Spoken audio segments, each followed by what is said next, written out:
de um dos alunos, com os devidos comentários da professora Cristina, coordenadora do NEST. Queria chamar o professor José Paulo para tomar assento aqui. Fica o convite para aqueles que estiverem interessados na temática.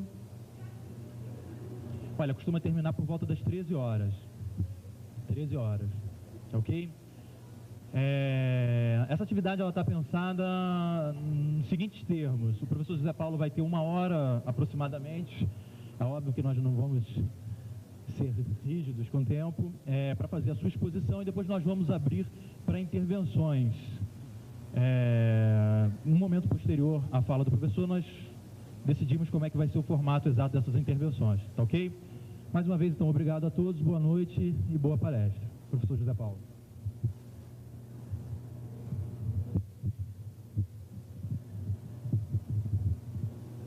Vai ficar firme, não, vai cair, vai não.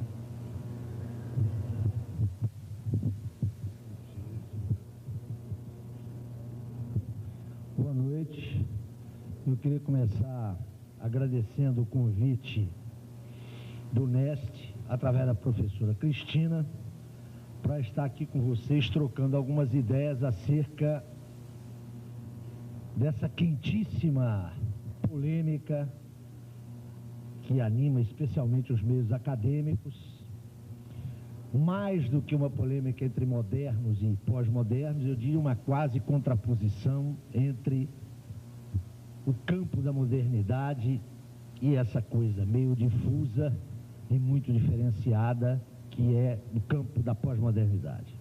Queria agradecer o convite, dizer que eu preparei, alinhavei apenas algumas ideias que eu já venho discutindo e trocando, intercambiando com alguns companheiros meus lá da UFRJ e de um núcleo de pesquisa que eu tenho na PUC em São Paulo, e que eu vou apresentar para vocês, sobretudo, como hipóteses de trabalho, em torno das quais nós poderíamos ficar discutindo aqui um largo tempo.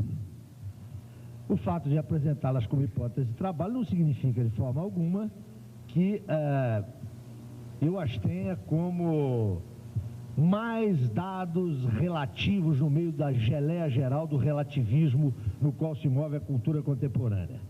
Eu tenho convicção acerca delas, mas é uma convicção formada já há algum tempo, e como eu penso que nenhuma posição está fechada, nenhuma tese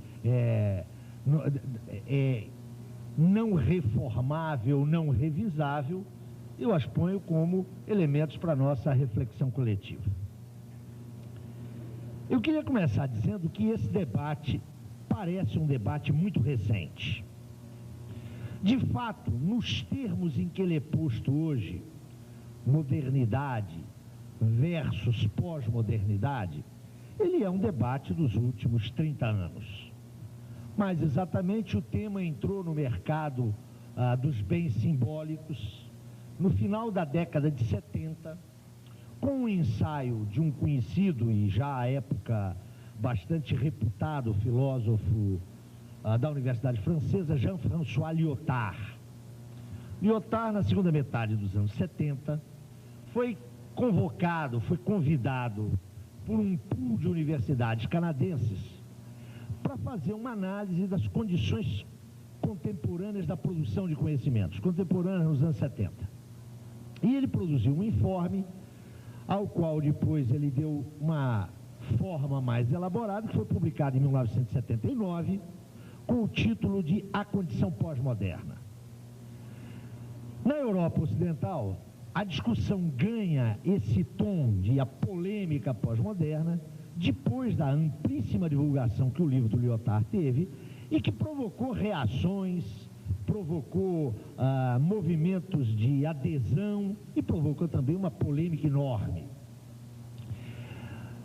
Sob esse aspecto, insisto, com essa nomenclatura, a discussão é muito recente. A discussão tem por ponto de arranque o livro do Lyotard, e ao longo dos anos 80 e 90, essa discussão vai se generalizar tanto na Europa quanto na América do Norte, mas tendo núcleos de radiação muito diferenciados. O ponto de partida do debate na França foi fundamentalmente um ponto de partida epistemológico. Na América de língua inglesa, inclusive o Canadá, o ponto de partida foi, sobretudo, uma polêmica que se dá no interior das artes plásticas, com forte imantação da arquitetura e todas as vinculações entre as artes plásticas, a arquitetura e o urbanismo e o planejamento urbano. Isso também, de alguma maneira, vai acontecer na Itália. Enquanto que na Alemanha, nos anos 80, o debate tem um enraizamento, sobretudo, mais vinculado à filosofia social, ou à filosofia da teoria social. O fato é o seguinte, é que ao longo dos anos 80, e chegando também a penetrar a polêmica cultural, especialmente acadêmica, dos anos 90, essa confrontação entre modernos e pós-modernos produziu uma larguíssima bibliografia, com intervenções de atores, alguns extremamente qualificados. Pense-se, por exemplo, nas contribuições que o conhecidíssimo filósofo alemão Jürgen Habermas deu a esse debate, e provocou, sobretudo, eu diria, num diálogo muito multidisciplinar, alguns chamariam interdisciplinar ou transdisciplinar, o talento de historiadores, de geógrafos, de filósofos, mas também de sociólogos, de pedagogos. Em suma, eu diria, foi um debate que tensionou, dinamizou a polêmica dos anos 80 e também dos anos 90. Eu só, antes de prosseguir, quero demarcar com muito cuidado o espaço onde eu vou focar esse debate. Pelas indicações que eu lhes dei, com artistas, estetas, sociólogos, filósofos sociais, economistas, essa discussão, ela abre um leque de possibilidades de análise e de observação que eu diria que não é infinito, mas é muito grande.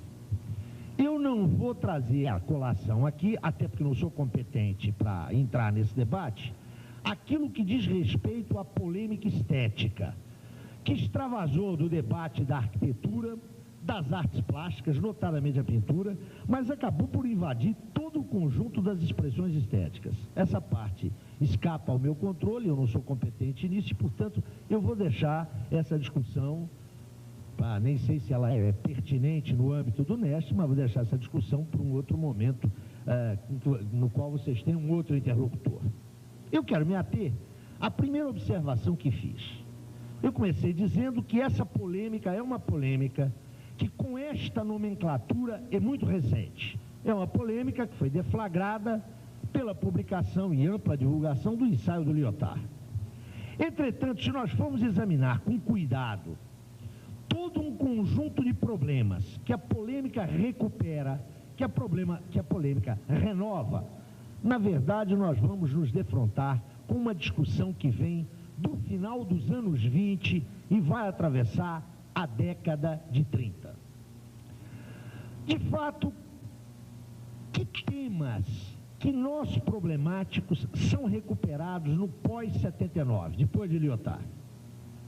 O primeiro tema, talvez o principal, é a centralidade do sujeito, e agora mesmo nós vamos precisar melhor isso, né? A centralidade do sujeito, individual ou coletivo, nos processos de transformação social. Essa discussão, ao longo dos anos 80, especialmente nos anos 90, ganhou um estatuto enorme no âmbito das ciências sociais, notadamente da antropologia cultural e da psicologia social. Eu quero lembrar que em 1937, essa questão já comparece num texto famosíssimo de Max Horkheimer, Teoria Tradicional e Teoria Crítica, que é uma conferência precisamente de 1937, onde Horkheimer, fazendo a contraposição entre o que ele chamava de teoria tradicional, que na verdade era a ideia, a força do positivismo, não como escola sociológica, mas como um certo estilo de pensar, ele contrapunha a esse estilo de pensar aquilo que outros autores chamariam de concepção dialética, de teoria crítica, na própria visão dos formuladores de Frankfurt. Mas ele terminava o ensaio pontuando o seguinte: não há mais um sujeito revolucionário. Quem quiser esperar a transformação revolucionária através da classe operária ou através das suas vanguardas articuladas e organizadas em partidos políticos, pode tirar o cavalo da chuva, porque esse sujeito não comparece mais na história.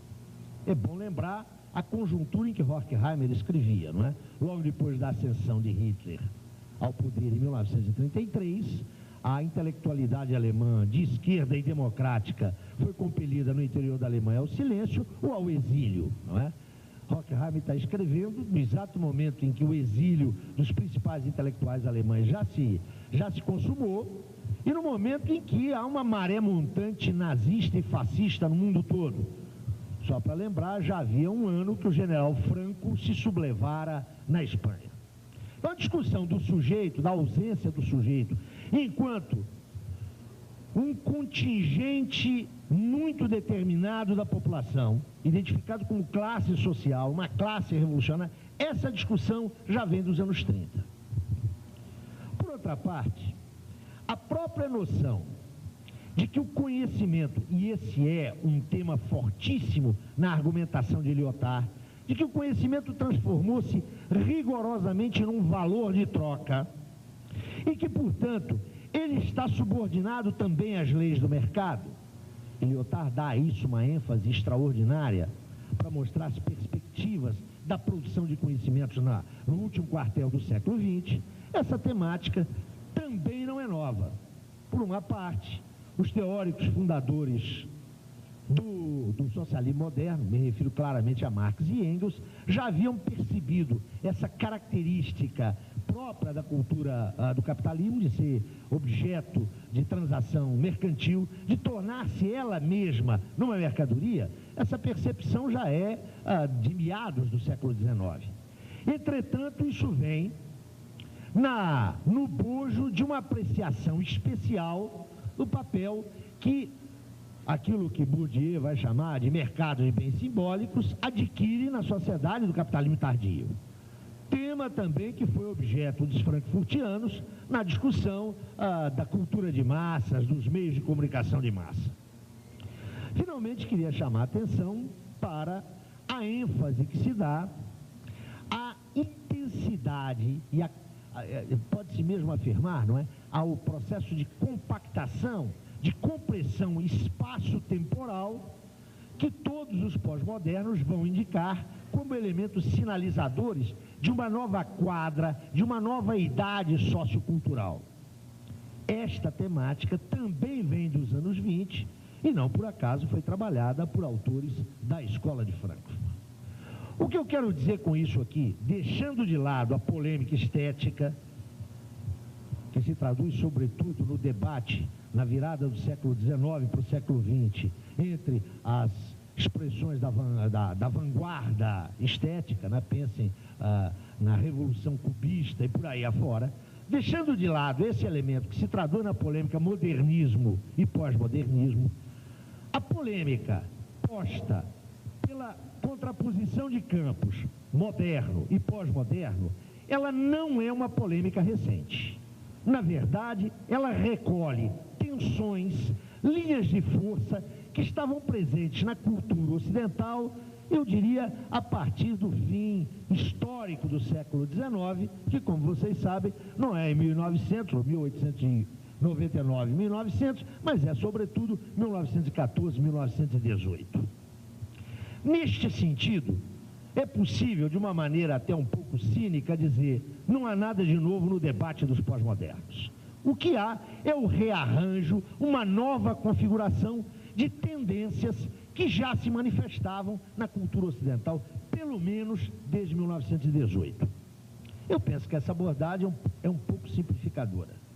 Se é verdade que esses eixos temáticos já estavam postos na cultura ocidental, o que nós temos hoje é algo novo. E é algo novo por quê? Eu diria em função, basicamente, de 3 dados. Primeiro,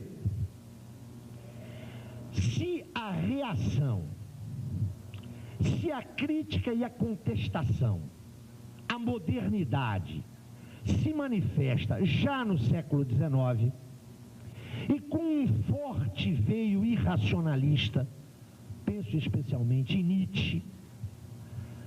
Há uma diferença fundamental entre a contestação atual da modernidade e as linhas de força que ela recolhe do século XIX e do século XX. Que diferença é essa? É que os vieses irracionalistas que emergem no século XIX, e eu tomo a obra de Nietzsche aqui apenas como indicador, podíamos tomar outras obras, não é? Podíamos pensar, por exemplo, nos veios já no século XX existencialistas. O dado novo é que essa tradição irracionalista, que põe em questão a modernidade, sempre esteve muito associada a tendências políticas regressivas, restauradoras ou, às vezes, claramente fascistas. Este dado não existe hoje nos veios de contestação à pós-modernidade, com a mesma intensidade que existiram antes. Hoje, a contestação ao racionalismo moderno que nós encontramos no bojo do campo pós-moderno não pode ser identificado sumária e esquematicamente com tendências ideopolíticas regressivas, restauradoras, ou, se vocês quiserem, de direita. Pelo contrário, do ponto de vista de expressões prático-políticas, embora o campo pós-moderno seja extremamente diferenciado, como eu pretendo assinalar mais adiante, a verdade é que tendências reacionárias e regressivas nele não são as preponderantes, não são as mais significativas. Então esse elemento é um elemento que distingue claramente os eixos temáticos incorporados pelos pós-modernos na configuração pós-moderna das suas raízes ou dos seus precursores da segunda metade do século XIX e ao longo do século XX. Eu diria que essa é a primeira diferença que me parece substantiva. Trocando em miúdos, era possível dizer, em 1940, que o essencial da crítica irracionalista à modernidade jogava água no moinho da direita e da reação. Essa afirmação não pode ser feita com a mesma intensidade para os pós-modernos.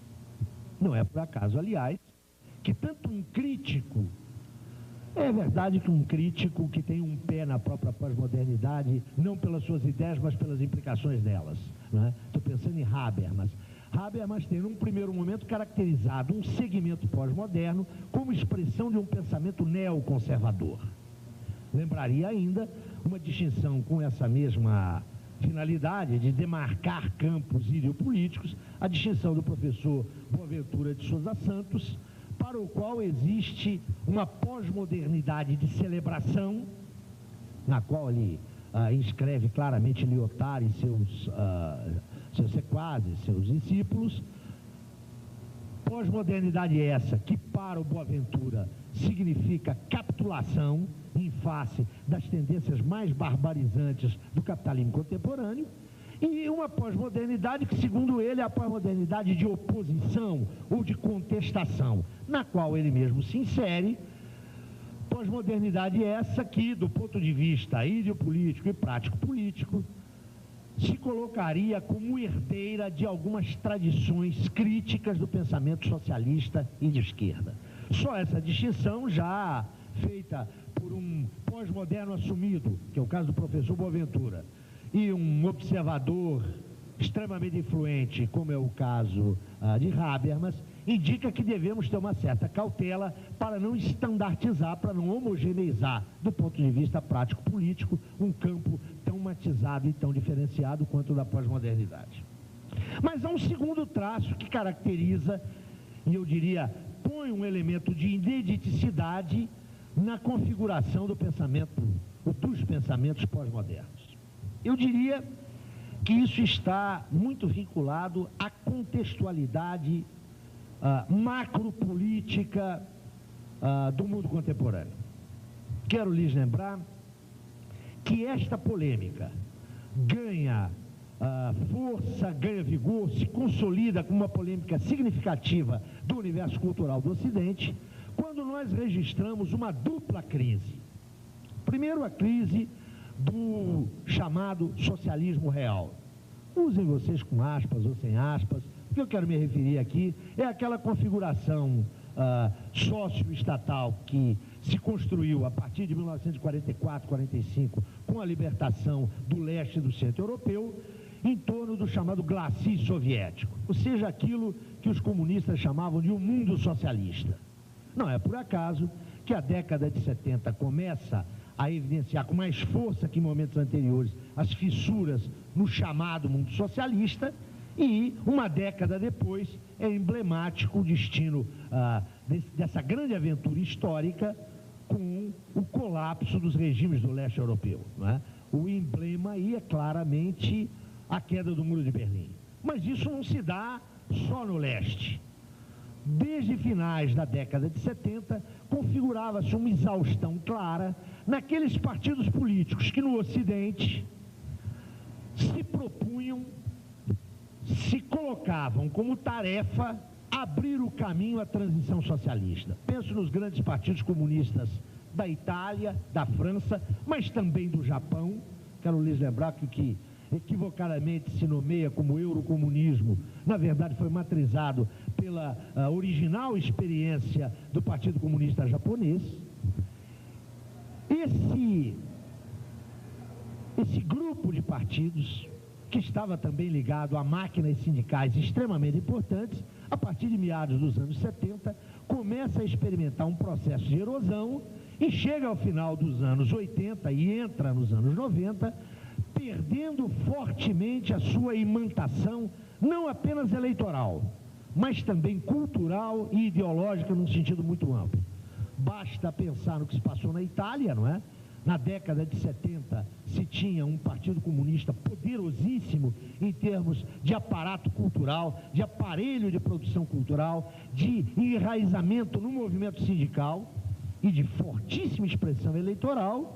E hoje isso parece uma história que tem mais de um século. Ninguém se lembra disso, olhando inclusive o que aconteceu com o que saiu desse partido. Na França, quero lembrar para vocês, agora, cerca de um mês atrás, o Partido Comunista Francês teve, em termos de expressão eleitoral, 3,3% dos votos. Um partido que, nos anos 70, tinha uma expressão extremamente significativa.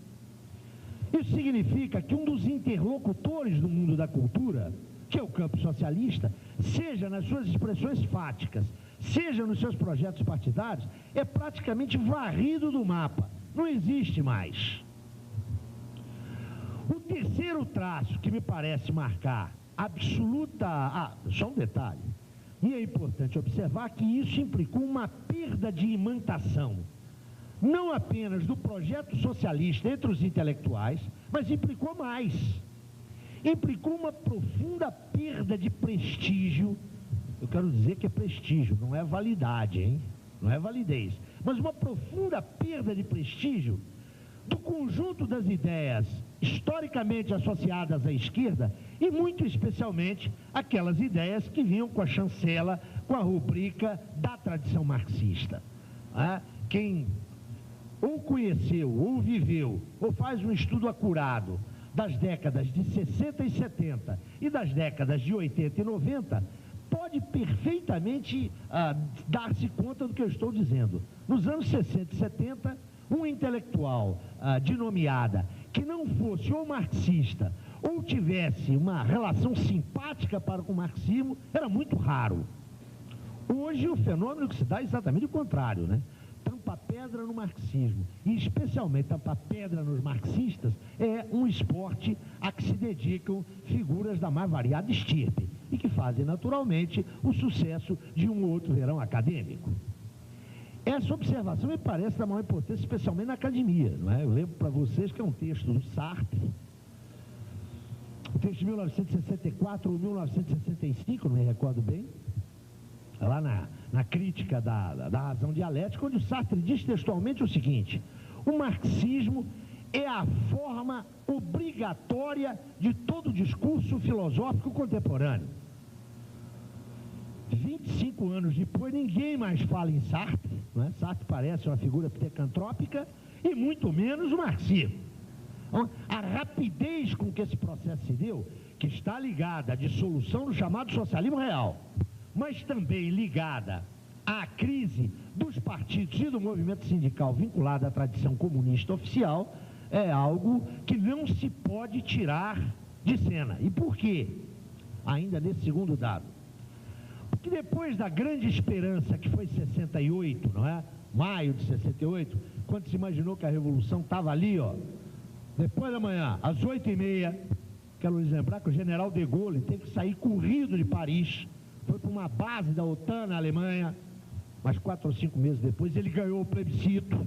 Atenção, aquelas esperanças de 68 não só murcharam, como sobretudo a ordem burguesa mostrou-se extraordinariamente apta, extraordinariamente capaz em integrar aqueles que sonharam em 68, aqueles que pichavam que era preciso ser razoável e, portanto, exigir o impossível.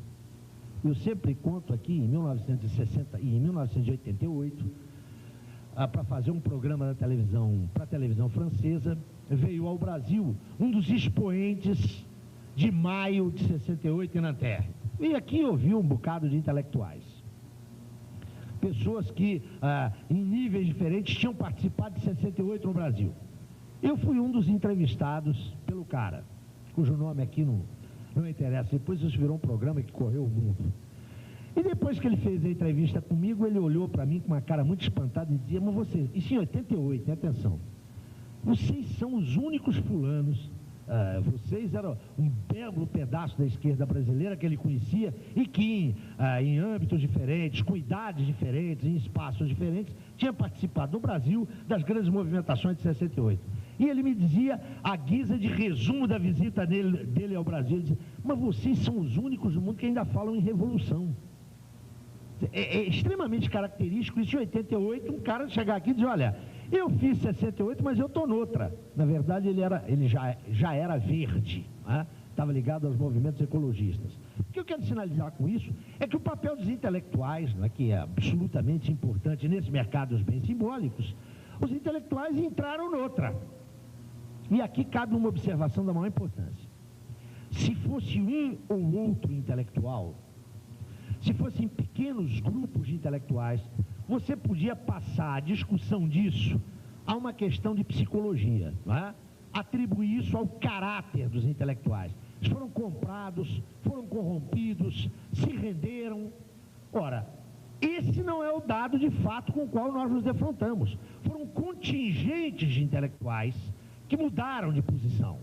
Isso sinaliza, penso eu, mudanças sociopolíticas muito profundas. Não se pode dizer simplesmente que o pensador X, que em 1975 apresentava como o seu passe-partout, o seu passaporte intelectual, a filiação a um partido de esquerda ou a uma posição política muito definida, hoje virou pós-moderno e, portanto, ele é um cretino.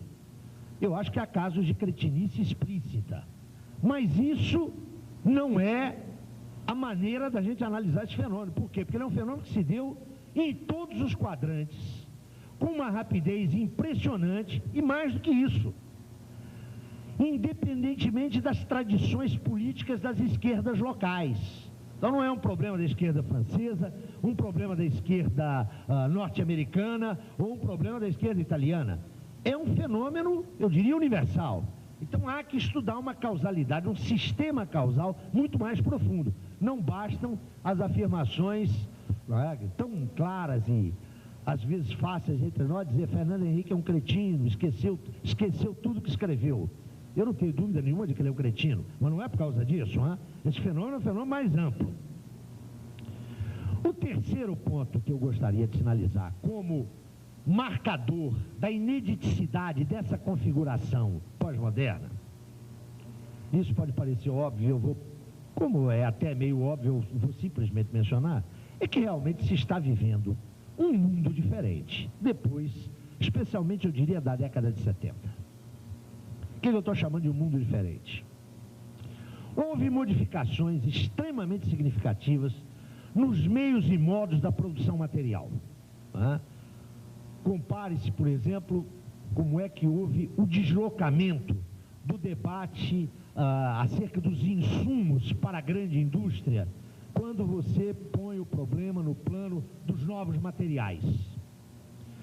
Os impactos da chamada revolução microinformática, microeletrônica, são suficientemente conhecidos para a gente dizer, olha, mudou a nossa concepção de espaço, de tempo e a simultaneidade na qual nós estamos metidos, né?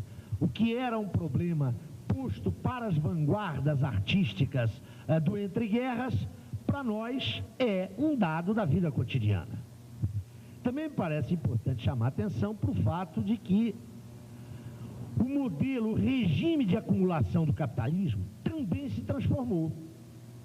Toda essa discussão da acumulação flexível, Fordismo, pós-Fordismo, não vou entrar nisso aqui, mas isso sinaliza mudanças reais e mudanças efetivas. Enfim, a rapidíssima fase de mundialização experimentada pelo capital a partir das crises e das recessões dos anos 70 também modificaram enormemente a face da nossa sociedade e produziram e estão produzindo fenômenos e sequelas sociais que são indubitavelmente novos. Indubitavelmente novos.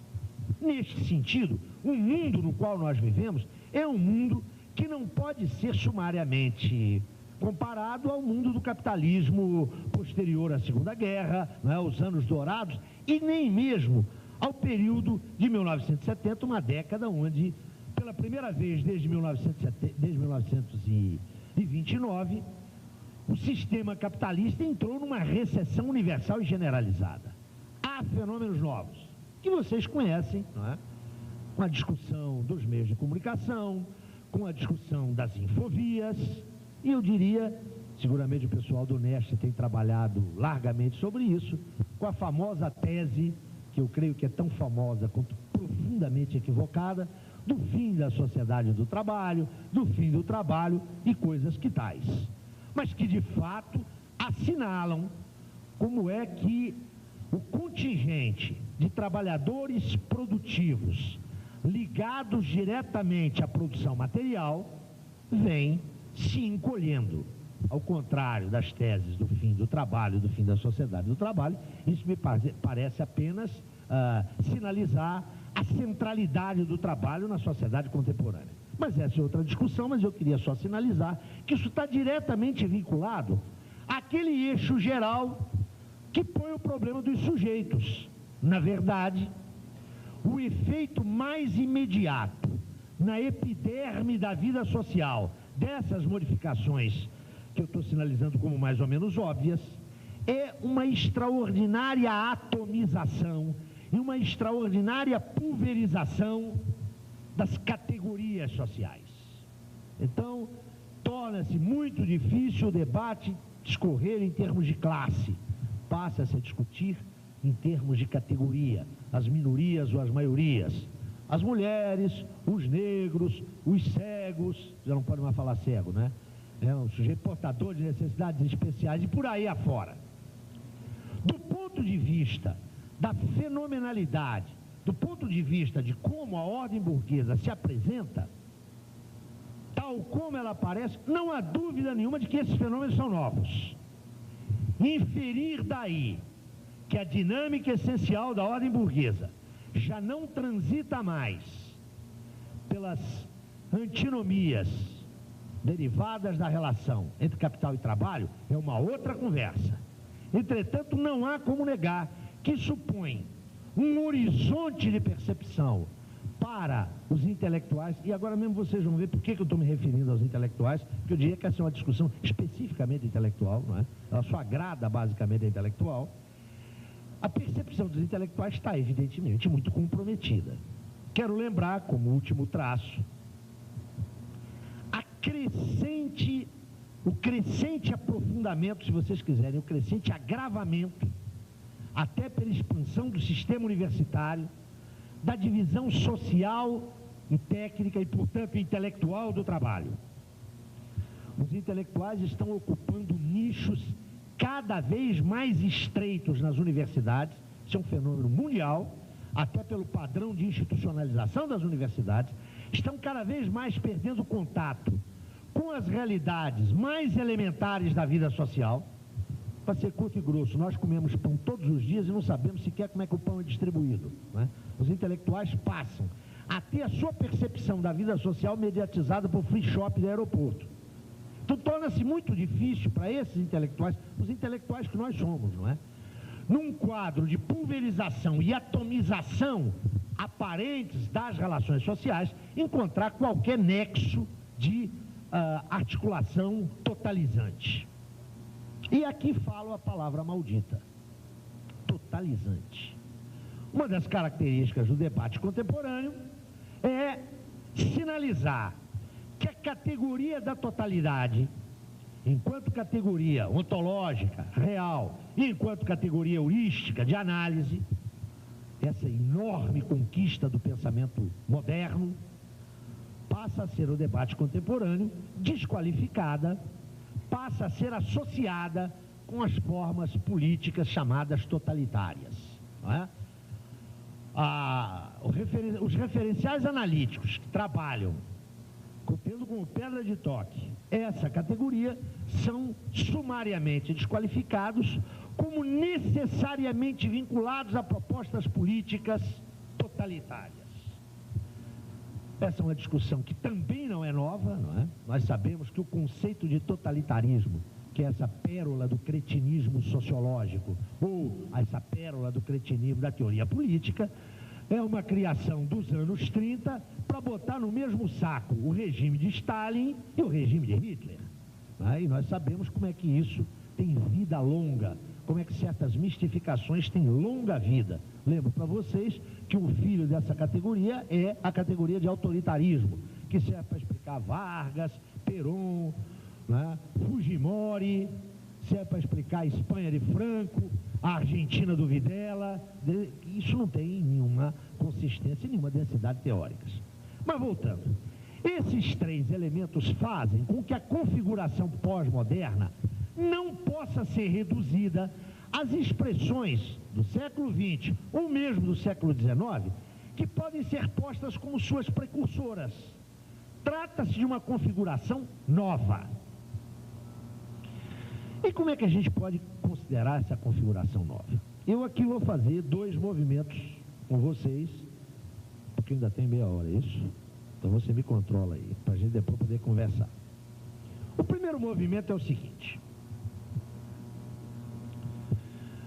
contra o que, ou mais exatamente, o que os pós-modernos põem em questão? Falar em pós-modernidade supõe uma modernidade que lhe é anterior. Eu penso que um dos problemas mais sérios nesse debate é que dificilmente se definem, se precisam, se circunscrevem os termos com os quais os interlocutores estão trabalhando. Eu vou tentar pensar de maneira, evidentemente, numa conversa dessa de uma hora, é claro que a gente é obrigado a promover uma série de esquematismos e de simplificações que eu suponho que vocês relevem, e depois a gente pode voltar a isso na conversa que teremos em seguida. Explorando já uma vastíssima bibliografia que tem como representante no Brasil um pensador que me é muito caro, embora tenha divergências substantivas com ele, que é Sérgio Paulo Rouanet, eu pensaria em circunscrever a modernidade como um programa sociocultural. A modernidade é um grande programa sociocultural que é filho dileto, e eu diria direto, da Ilustração. Aquele grande movimento que se inicia com a fratura do Renascimento, não é? Que gira o pensamento ocidental de uma cultura teocêntrica para uma cultura antropocêntrica, vai ganhar densidade a partir do século XVI e vai se configurar claramente na Aufklärung alemã do século XVIII e no século das luzes francês, que é o século XVIII. Essa configuração é a configuração da Ilustração, que, segundo Sérgio Paulo Rouanet, é um capítulo histórico muito determinado de um projeto que é transhistórico, não é ahistórico nem suprahistórico, é transhistórico, que é o projeto iluminista, cuja raiz mais remota nós podemos encontrar lá na polis grega. Então a Ilustração tem como seu projeto sociocultural a modernidade. E esse projeto era um projeto bifronte. Era um projeto unitário, mas não identitário. Era um projeto que supunha duas linhas de força. Uma primeira linha, que era a defesa intransigente de um conhecimento do mundo, leia-se aí mundo natural e mundo social, tal como esse mundo é. Entendido esse conhecimento como um conhecimento racional científico. Supunham os ilustrados que era necessário conhecer o mundo na sua legalidade, na sua estrutura e na sua dinâmica. Quanto à natureza dessa legalidade, dessa estrutura e dessa dinâmica, os ilustrados divergiam. Entretanto, era o seu denominador comum a defesa desse conhecimento da legalidade do mundo, independentemente das projeções, das vontades e dos arbítrios dos sujeitos. Tratava-se para eles de conhecer racional cientificamente o mundo para melhor sujeitá-lo, para melhor controlá-lo, para melhor explorá-lo do ponto de vista da obtenção de recursos e bens materiais. Notem que não se tratava de um culto em si do conhecimento científico, mas tratava-se de uma valorização do conhecimento científico como forma de otimizar as condições de reprodução social. Não é por acaso que os herdeiros dos ilustrados não terão nenhuma dúvida em afirmar que como Saint-Just fez, que a felicidade é uma ideia nova sobre a Terra. Tratava-se de conhecer a natureza para melhor explorá-la. Em suma, tratava-se de racionalizar o intercâmbio entre a sociedade e a natureza. Entendido racionalizar aí como o conhecimento científico que permitiu uma intervenção mais exponenciada sobre a natureza. Tratava-se, no fundo, de encontrar formas de produção de bens materiais que permitissem suprir, e mais do que suprir, permitissem superar as carências materiais. Essa era uma linha de projeto, do projeto ilustrado, do programa sociocultural da Ilustração. Ou seja, vamos conhecer melhor a natureza, vamos conhecer a natureza tal como ela é, para precisamente controlá-la, sujeitá-la melhor. Daí toda, como vocês sabem, toda a polêmica dos ilustrados contra as concepções mágicas da natureza, contra as superstições, as crendices, a defesa de um conhecimento filosófico que não estivesse subordinado pela teologia, a autonomia da filosofia e a autonomia do pensamento científico. Mas havia uma segunda linha, que operava simultaneamente com esta. Era a ideia de que, a partir de um conhecimento também racional da sociedade, poder-se organizar racionalmente a sociedade. Entendendo-se essa organização racional como um modo de articulação social que garantisse autonomia e liberdade aos seres sociais singulares. É bom não esquecer que nós estamos no período da construção da teoria política liberal, não é? Onde nós vamos ter aquela figura tão importante que Macpherson analisou, do sujeito que se pensa a si mesmo como uma mônada isolada. Não é? É toda a longa e difícil criação da teoria do individualismo possessivo. Ora, essas duas linhas de força sinalizavam que era possível criar uma sociedade sem constrições materiais, dado um controle da natureza excepcional, e ao mesmo tempo uma sociedade onde os indivíduos fossem emancipados. A sociedade racional que estava como projeção dos ilustrados e dos revolucionários, dos grandes revolucionários que construíram o mundo burguês. Ou seja, o programa da Ilustração se compunha de uma dupla dimensão, ou mais exatamente, de duas dimensões intimamente vinculadas. A primeira dimensão era uma dimensão manipuladora, instrumental, de controle. É preciso controlar a natureza. Mas, ao mesmo tempo, havia um viés, havia um vetor emancipatório. Um bom controle da natureza e o próprio conhecimento da legalidade da sociedade, da sua dinâmica, nos permitem organizar racionalmente a sociedade, de modo a garantir autonomia e liberdade para os seus membros. Ou seja, o que vinculava essas duas linhas de força era a pedra de toque da razão. Tratava-se de controlar racionalmente a natureza, tratava-se de organizar racionalmente a sociedade. Razão concebida como o quê? Não como uma expressão mental, não como projeções intelectivas dos homens, mas antes como, para retomar a célebre afirmação de Horkheimer, a razão concebida classicamente, ontologicamente. A razão seria precisamente o sistema de legalidade da realidade, que a pesquisa racional, ou seja, submetida a controle público, verificável, criticável, revisável, transmissível, etc. Esse tipo de pesquisa permitiria subjetivar nos indivíduos. A razão era um conjunto de legalidades objetivas que, pela pesquisa, os homens reproduziriam intelectivamente. Era isso que unificava essas duas dimensões desse projeto. Ora, é precisamente em face disso que os pós-modernos estabelecem um inquisitorial à razão. 2 séculos depois que essa programática tomou a forma de projeto moderno, os pós-modernos se veem com todo o direito de fazer uma dupla indagação. Primeira indagação: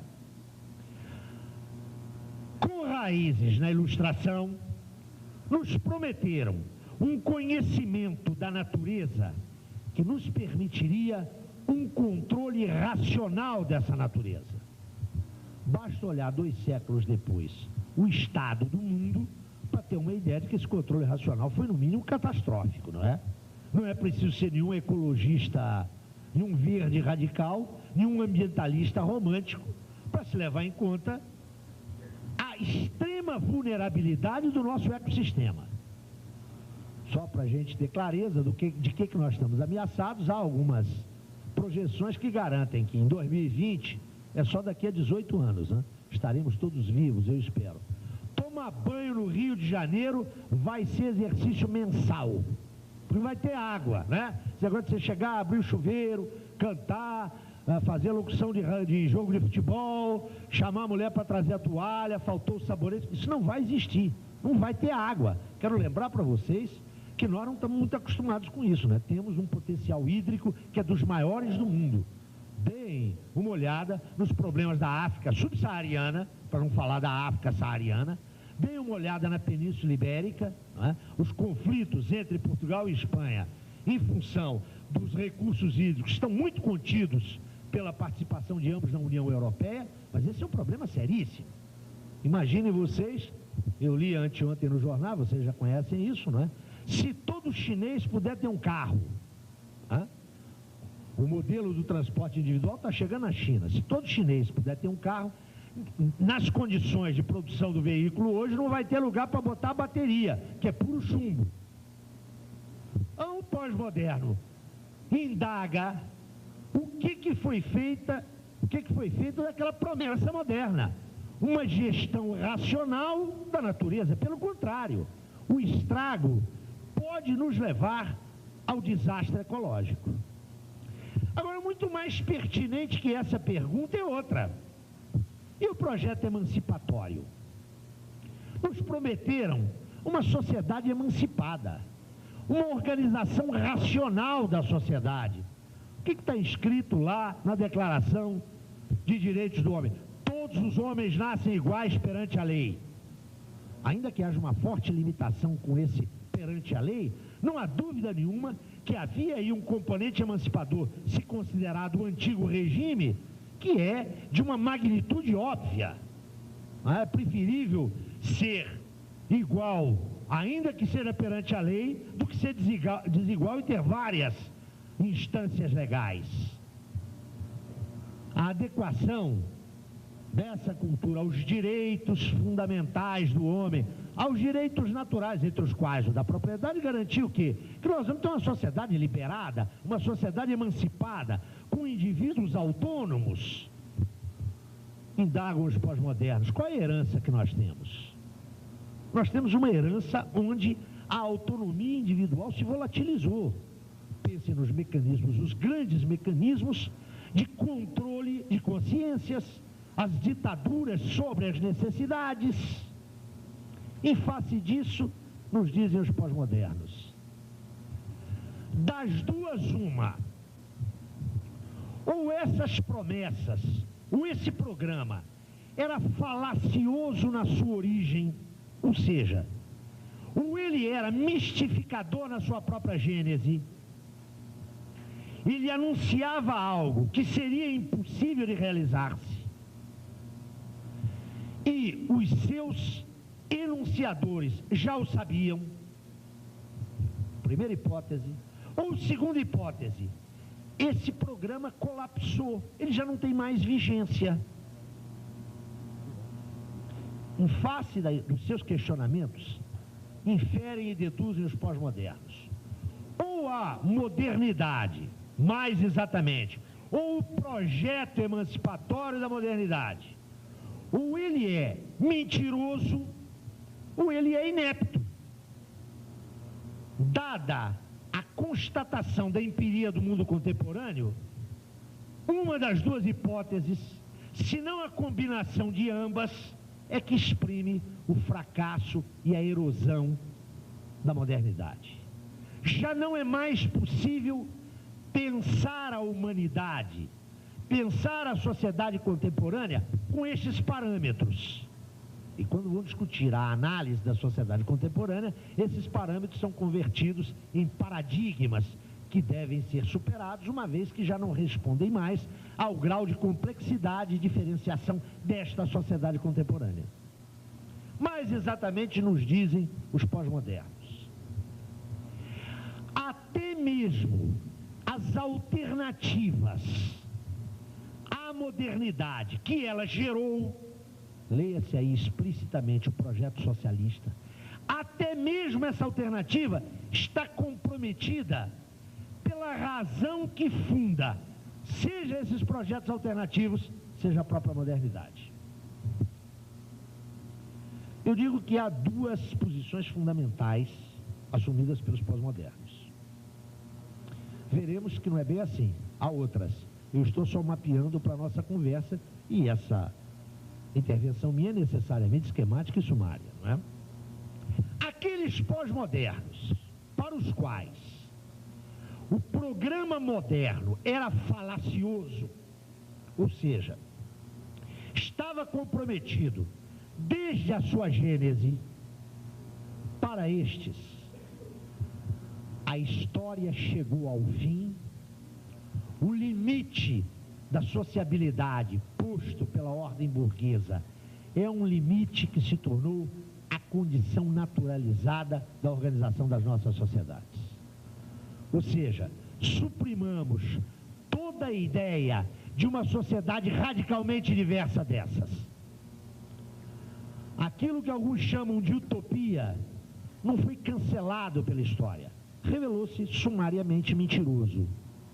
Trata-se de dizer o seguinte: meus jovens, resignem-se, tratem de se adaptar ao que aí está, não há alternativa para isso. Trata-se de uma posição de profundo imobilismo sociopolítico, não é? Isso a que chegamos foi o resultado do projeto moderno racional. Esse resultado já estava inscrito na sua gênese, não há o que fazer. Salve-se quem puder, porque sobretudo o lá de cima também já foi. Então não há alternativa.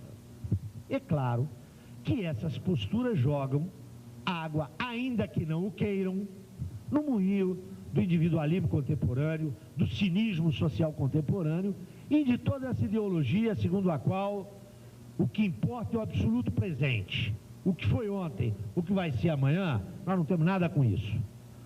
Filtra-se aí um hedonismo extremamente mesquinho, extremamente rastaquera, que justifica, inclusive, certas vinculações do pensamento pós-moderno, ou dessas vertentes do pensamento pós-moderno, a aceitação de políticas de traço darwinista social, que são claramente as políticas neoliberais, não é? Sobrevive o mais forte, ponto final. Mas há a segunda postura que eu mencionava antes, daqueles pós-modernos que consideram que a modernidade não estava comprometida por qualquer espécie de caráter falacioso. Antes, a modernidade teve um âmbito de validez. As suas propostas permanecem vigentes. O seu programa, um programa de emancipação e um programa de controle racional da natureza, esse programa não está colapsado. O que está colapsado são os meios modernos para promover a viabilização e a implementação desse programa. Não se trata, notem, de abandonar as promessas da modernidade. Trata-se de encontrar meios e modos que não os modernos para realizar essas promessas. Eu diria que esse corte que marca aquilo que o professor Boaventura de Souza Santos chama de divisória entre uma pós-modernidade de celebração, que são aqueles que acham que o que está aí está muito bom, e os pós-modernos que não estão imóveis, que participam de outros projetos societários, que estão brigando por uma vida menos bárbara. Entretanto, nos dois casos, o que é que desaparece?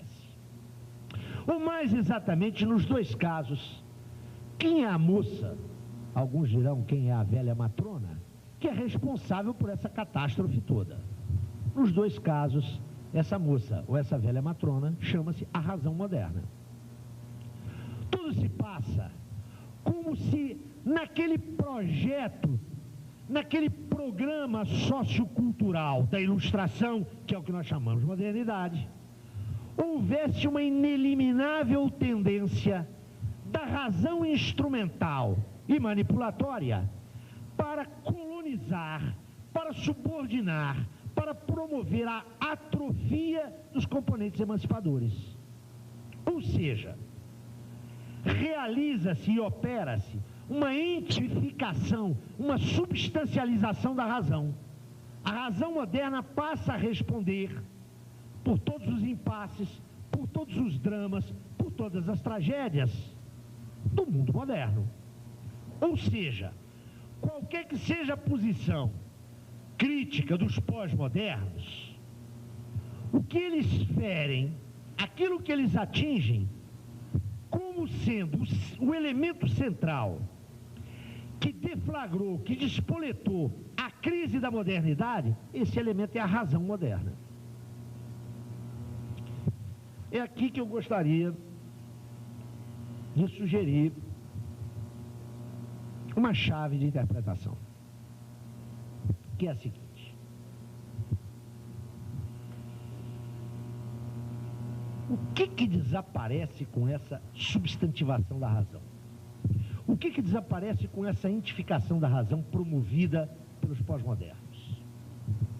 O que desaparece é a tessitura econômico-política e sociocultural, onde não apenas se inscreveu, mas da qual se alimentou o projeto ilustrado, mais exatamente o programa sociocultural da ilustração, para dar o nome à modernidade. Que tessitura foi essa?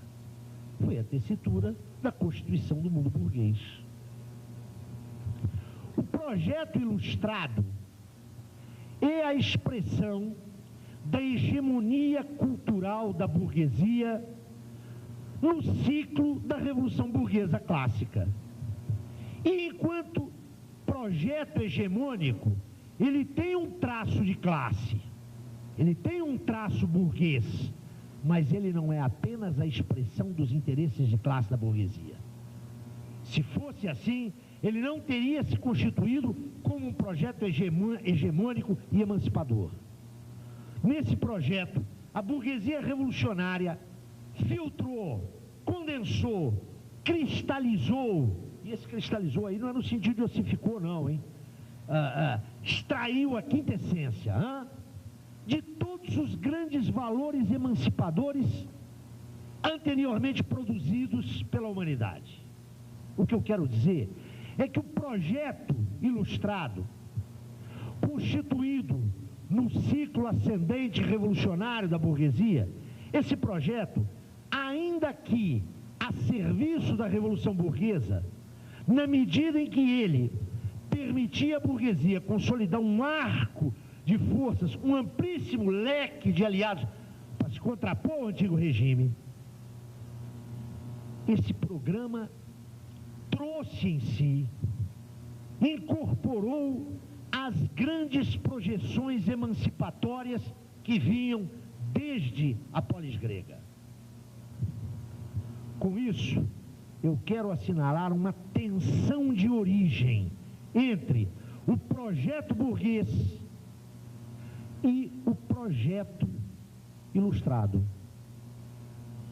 A partir do momento em que a burguesia, vencido o antigo regime, pode explicitar os seus interesses de classe, a tensão entre esses interesses e o projeto ilustrado se manifesta abertamente. Eu diria que o marco que mostra isso é o da cultura euro-ocidental posterior a 1848. Mas a coisa fica muito mais clara quando nós percebemos que, pela própria natureza daquilo que funda a ordem burguesa, ou seja, a dominância do modo de produção capitalista, trata-se de uma ordem onde há a dinâmica social promovida pelo movimento do capital, sua potência dominante, e nós sabemos o que é capital. Capital é valor e expansão que só se mantém como tal na medida em que se expande. A lógica instrumental própria da razão moderna era extremamente funcional ao movimento do capital, na medida exata em que fossem derruídos os fundamentos emancipatórios. Logo, o que se passou foi uma colonização da razão emancipatória, não pela razão manipuladora, instrumental. Não foram colisões no âmbito da razão, foram colisões determinadas por interesses e formas de desenvolvimento sociomaterial que fizeram com que a lógica de controle da natureza se convertesse também em lógica de subordinação social. É só com essa perspectiva de análise que é possível superar essa equivocada identificação da razão. O problema não está na razão, o problema está no desenvolvimento capitalista. É perfeitamente possível, sem qualquer lucubração histórica, sem qualquer utopismo, sem qualquer visão do futuro, discernir claramente aqueles movimentos que na constituição do mundo burguês da nossa socialidade foram movimentos devidos à força da razão, enquanto conjunto de princípios, de proposições, enquanto programática racional, e aqueles que derivam das imposições próprias do movimento do capital, que a tudo subordina e só pode existir enquanto vive essa dinâmica infinita. Se isto é verdade, a ideia da pós-modernidade, do campo pós-moderno, pode ganhar uma outra cor.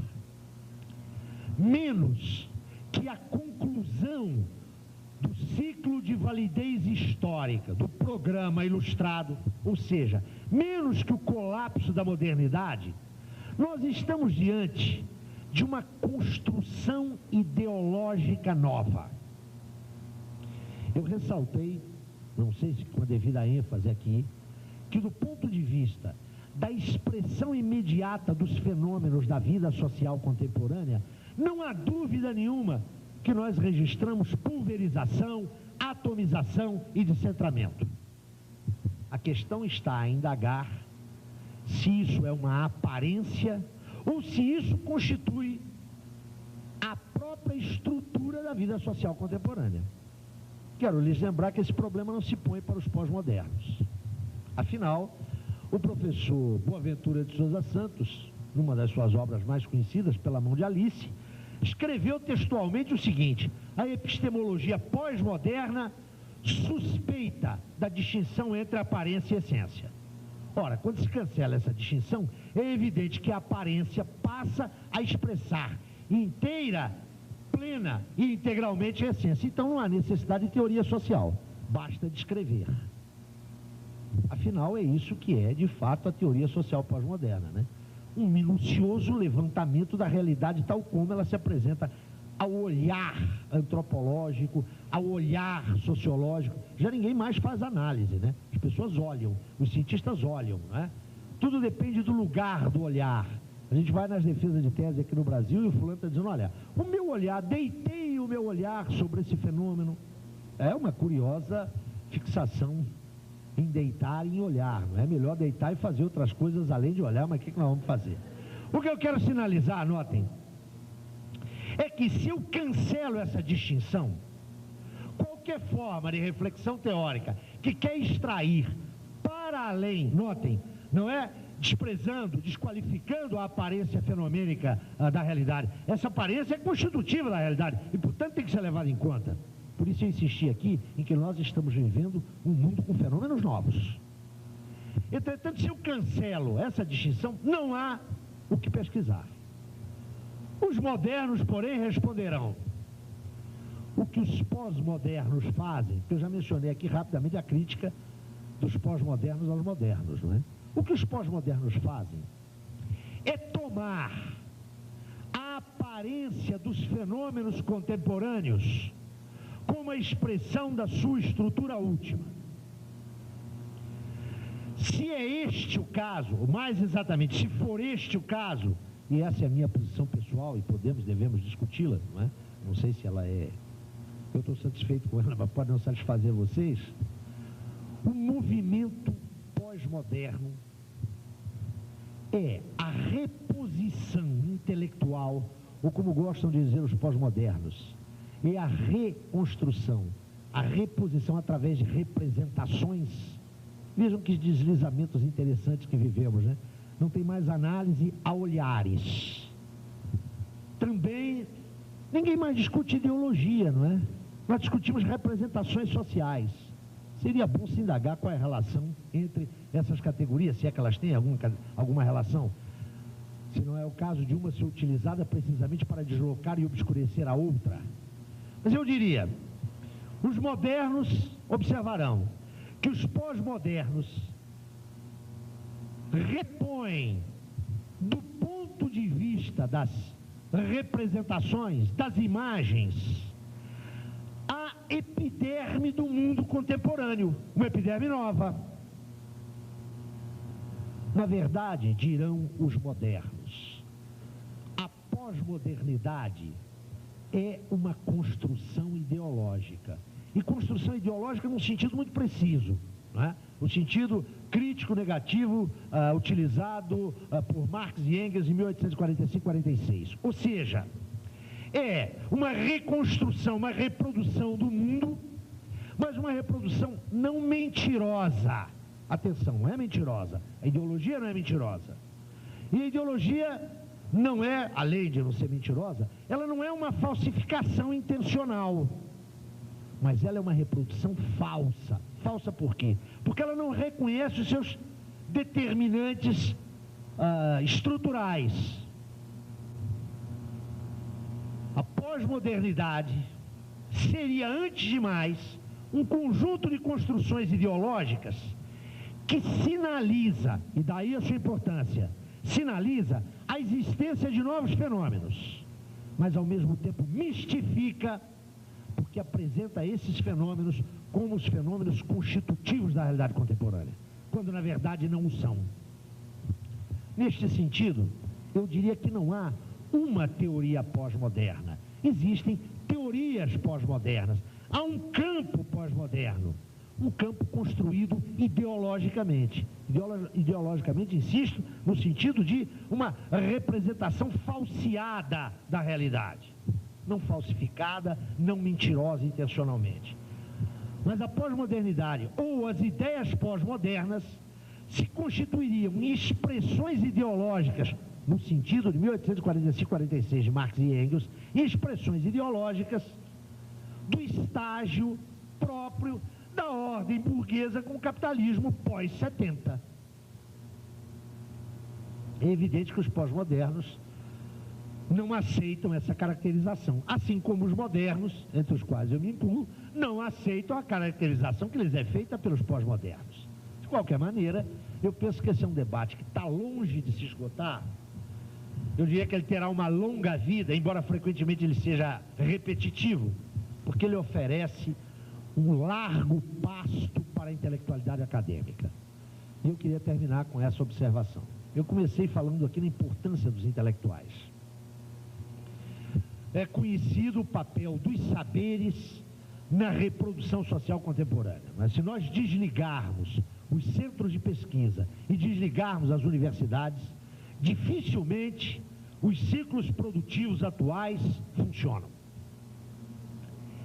Não creio, porém, que isso valha para a área das ciências humanas e sociais. Penso que se desligarmos as áreas das ciências humanas e sociais, muita coisa vai continuar rigorosamente igual. Estas áreas estão francamente deslegitimadas hoje, no mundo inteiro. Não é só um fenômeno do neoliberalismo, não é só a postura do Fernando Henrique, do Paulo Renato, não. No mundo inteiro. As verbas para o fomento à pesquisa nessas áreas estão caindo, não estão caindo por acaso, né? Há todo um clima social que contesta essas atividades, mas há também que levar em conta que, com esse tipo de polêmica, as ciências sociais e humanas estão se deslegitimando rapidamente. Elas estão se tornando um pasto para elucubrações no interior do que você pode enunciar os discursos mais absurdos, mais catastróficos, e não acontece absolutamente nada, né? Se diz sem qualquer consequência. Isso não acontece nas ciências duras. É evidente, eu quero deixar bem claro isso, sobretudo em torno de uma universidade pública, cuja importância, eu insisto sempre, é uma importância fundamental. Ninguém passa impunemente pelos cursos de ciências sociais públicos, gratuitos e competentes. Esses espaços precisam ser preservados, têm que ser preservados e têm que ser ampliados. São espaços de discussão, são espaços de formação, são espaços onde ainda se respira. Não é isso que eu estou colocando em discussão aqui. O que eu estou colocando em discussão é a cultura produzida pelos intelectuais dessas áreas. Né? Está levando as ciências sociais e humanas a um nível tão rasteiro, tão desimportante, que elas podem estar sendo marginalizadas sem que nenhuma reação de monta anime os espaços sociais onde não estão os intelectuais, onde os intelectuais estão ausentes. Eu chamaria a atenção de vocês para algumas coisas, e aqui muitos professores têm seguramente uma experiência até maior que a minha. Eu já não aguento mais ler as teses, as dissertações de antropologia, ou as dissertações marcadas pelo olhar antropológico, né? Além da introdução com os agradecimentos de praxe, ao meu orientador brilhante, né? Tem sempre um primeiro capítulo que pode ser expressado da seguinte maneira: as angústias do sujeito em face do objeto. Né? O segundo capítulo é descritivo, né? Viagem de campo. E o terceiro capítulo são indicações para novas pesquisas. É claro que isso não compromete a antropologia. Nós sabemos que a antropologia é uma área de saber de fundamental importância, de um peso extraordinário na cultura contemporânea. Mas a sua vulgarização, e isso vale também para a sociologia, por favor, até porque já ninguém mais sabe onde começa e acaba a antropologia e a sociologia, não é? Depois que acabaram os povos primitivos e os impérios coloniais desapareceram, os antropólogos estão estudando mais ou menos a mesma coisa que os sociólogos. Varia o olhar, não é? O que eu quero dizer com isso, apesar de toda a brincadeira? Eu acho que é um processo de deslegitimação na medida, notem, na medida em que a cultura contemporânea está sendo enfermada de alguns dos traços próprios da impostação pós-moderna. Exemplo, todo o mundo social é simbólico, tudo é símbolo, né? A cultura pós-moderna, retraçando e hipostasiando traços de uma cultura anterior, semiologiza o mundo. O mundo é um sistema de signos. O mundo é puro simbolismo. Caramba! Quando a coisa chega nesse ponto, os intelectuais podem discutir largamente. Mas o mundo que está aí não é um sistema de... O mundo que está aí não é símbolo. Está todo mundo falando na era digital e virtual, né? Para quebrar a Argentina, foi preciso tirar de lá, na calada da noite, mais de 500 caminhões da Brink cheios de dinheiro. Não foi para transferência informacional, não. Isso é só para... As pessoas, nós, marcados por tudo isso, estamos estudando muitas representações da pobreza. E ninguém está discutindo a supressão das desigualdades sociais. O que quero sinalizar é que há um caldo ideológico que promove o falseamento da realidade.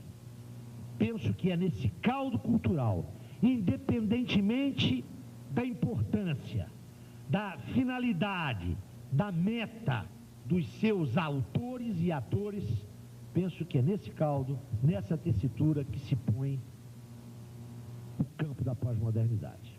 Isso, meus amigos, não significa que as temáticas dos pós-modernos sejam desimportantes. Pelo contrário, enquanto os modernos que sobrevivem, que são poucos, não enfrentarem a polêmica aberta com a pós-modernidade, esse caldo cultural tenderá a expandir-se e, sobretudo, numa sociedade onde há um forte parasitismo intelectual, isso tende a ganhar uma densidade, que é uma densidade cada vez maior, mas num mundo que é um mundo de ficção.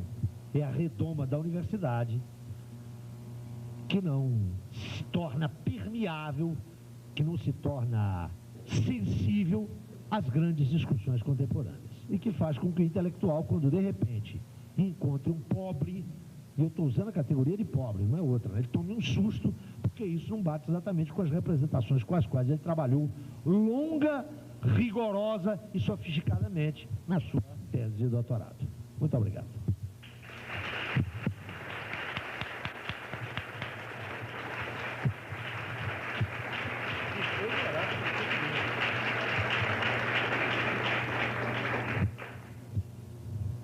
Bom, antes de passarmos às intervenções, eu gostaria de agradecer ao professor José Paulo Neto, que foi rigorosíssimo com o tempo que ele foi passado, e gostaria de fazer ainda algumas coisas. Em primeiro lugar, agradecer aos professores do Departamento de Ciências Sociais e da Faculdade de Serviço Social da UERJ, que colaboraram conosco, inclusive ajudando na divulgação do evento, inclusive alguns dispensando turmas.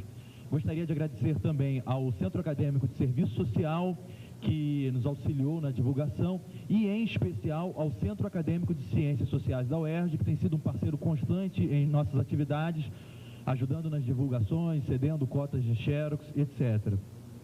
Gostaria também de fazer alguns anúncios. A Faculdade de Serviço Social e o Programa de Pós-Graduação em Serviço Social da UERJ estão promovendo algumas atividades para os próximos dias. No mês de maio, no dia 23 e 24, o ciclo de conferências Estado, Sociedade Civil e Gestão Participativa, que vai ter como preletor o professor Marco Aurélio Nogueira, da Unesp. No dia 23, de 14h30 às 18 horas, o local é o auditório B do 9º andar, eu acredito que seja o auditório B do bloco D, né? Correto, Lúcio? E no dia 24, de 14 às 16 e depois de 19 às 21, no auditório A, também do bloco D.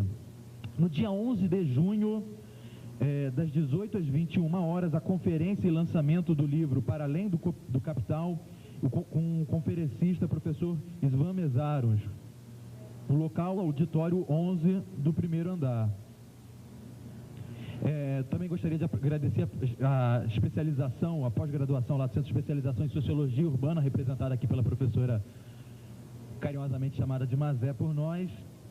E por último, mas finalmente, para passarmos após para os momentos de debate, eu gostaria de convidar para coordenar os trabalhos agora, a partir de agora, a coordenadora do NEST, professora Cristina Maria Nogueira Paraíba Dias, para tomar assento à mesa, e a professora Cristina passa a coordenar, então, os trabalhos. A nossa proposta das intervenções é a seguinte: 5 perguntas, 5 perguntas, blocos de 5 perguntas com 2 minutos para cada intervenção. Eu acho que é razoável. Se inscrevendo.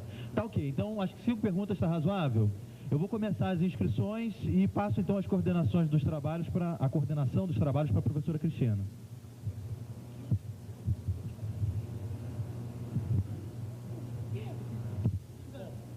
Então vou passar direto para o plenário, para as intervenções, e depois do primeiro bloco de 5 perguntas, o professor José Paulo vai estar respondendo, tá ok? Bom, a atividade com o mesários vai ser no dia 11 de junho, no auditório 11 do primeiro andar aqui da UERJ, de 18 às 21 horas, tá ok? Então, a partir de agora, eu estou escrevendo. Quem preferir passar perguntas por escrito, tem a professora ali. Não, ela.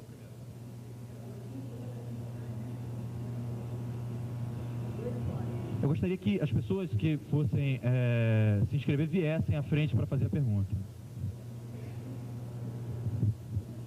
Eu sou Laís, estou satisfeitíssima porque eu vim por acaso na UERJ e tive a oportunidade de participar de uma conversa que me agrada muito de perto. Eu tenho estudado recentemente o tema, mas vou usar aqui, colocar algumas indagações que são mais desconfortos meus, né? Eu recentemente li um artigo que você produziu em 96 para a revista Serviço Social e Sociedade, número 50, que você fala das transformações societárias, e eu confesso que eu fiquei bastante satisfeita quando eu te vi falando hoje, porque a leitura desse texto me produziu algum desconforto. Eu estudo hoje num centro que trabalha com uma tendência pós-moderna, no campo epistemológico e cultural, e eu não me senti contemplada quando eu fiz a seguinte leitura do teu texto, né? Que você jogava os pós-modernos sem muito cuidado numa sacola, né? Semelhante aos neoliberais, aos irracionalistas e aos individualismos, né? Aqueles que apostavam no individualismo em oposição à categoria de totalidade. E eu me sinto bastante contemplada com a sua fala hoje, que eu acho que você conseguiu demarcar essas diferenças, né? No campo complexo da pós-modernidade, das suas diferentes tendências. Estou menos chateada com você, né? Por outro lado, eu queria que você esclarecesse melhor, embora você deixasse claro que o seu campo não é o estético, mas eu entendo que a discussão, ela, embora seja epistemológica, ela se situa no campo da sociologia crítica. A gente está dentro de um debate, né, que eu acho que congrega isso. O Bauman faz uma crítica ao que se chama aí tradicionalmente, dentro do campo da pós-modernidade, do pensamento como fundação, né? E aí vem como uma provocação, eu como da área do serviço social, uma crítica que eu já faço, né, há algum tempo, em torno da ideia do marxismo-verdade, né? E eu lembro de um artigo seu também bem antigo, Caderno Abs 1, que você faz, segundo eu entendo, a seguinte colocação: só existe uma teoria explicadora do real, só uma teoria verdadeira, o marxismo. Nesse sentido, eu gostaria de, com essa indicação crítica do Bauman, quer dizer, da crítica da modernidade ao instaurar um pensamento verdade, né, a ideia do conhecimento como fundação, que você se colocasse em relação a essa sua posição lá nos anos 80, se você mantém, né, Eu tenho curiosidade de te ouvir sobre isso. Em relação à ideia de racionalismo e irracionalismo, eu entendo, você citou aí o Sérgio Paulo Rouanet, eu particularmente gosto da crítica dele nas razões do iluminismo, no tocante a uma negociação entre essas duas tendências, muito, no meu ponto de vista, muito exageradas, que seria a razão crítica, a razão prudente, né? E que ele faz, inclusive, essa crítica ao iluminismo, né? Que entra num campo do racionalismo e abre mão da razão prudente, da razão crítica. Gostaria de ouvir um pouco, porque parece que isso não fica claro. Ou é isso ou é aquilo, ou presta ou não presta.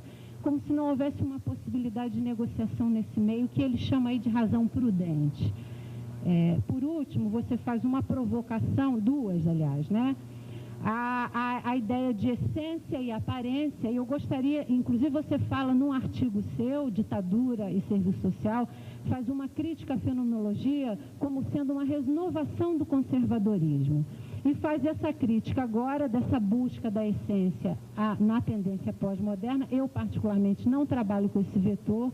A ideia de representação social está fora do espectro da minha área de estudo. Pelo contrário, entende-se que há muitos pontos de vista, se pensa num pluriverso e não num universo de concepções de mundo, né? Daí a crítica da ideia de uma única teoria verdade, e nesse sentido, quer dizer, a discussão da essência me faz lembrar também a ideia do concreto pensado. Eu gostaria de saber no que o marxismo se difere dessa crítica, né, da renovação conservadora que você faz à fenomenologia e que você também já fez, por exemplo, não sei se você fez, mas alguns fazem a Freud, por exemplo, a busca da essência do inconsciente.